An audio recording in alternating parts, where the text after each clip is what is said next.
ભાવનગર ખાતે જ્ઞાન મંજરી innovative university દ્વારા આજથી 11 ફેબ્રુઆરી સુધી ટેકનોલોજી ફેસ્ટિવલ ટેક મંજરી 2024નું આયોજન કરાયું છે।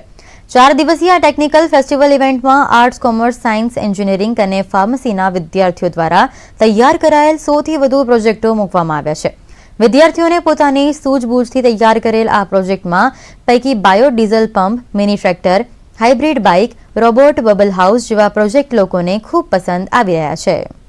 9, 10 અને 11 માટે 4 દિવસ માટે આ ટેકનિકલ ફેસ્ટિવલનું આયોજન કરવામાં આવ્યું છે, જ્યાં arts, commerce, science, engineering, pharmacy, computer application, management વગેરેના સ્ટુડન્ટ્સ દ્વારા અવનવા પ્રોજેક્ટ્સ મૂકવામાં આવ્યા છે। અને જે પ્રોજેક્ટ્સની ખૂબી એ છે કે આ પ્રોજેક્ટ્સ એટલા બધા સારા છે કે જેને જોવા માટે લગભગ 50થી વધારે સ્કૂલ્સ આવી રહી છે અને ઓલમોસ્ટ 200 કરતાં વધારે ઇન્ડસ્ટ્રી પીપલ પણ પાર્ટિસિપેટ કરી રહ્યા છે।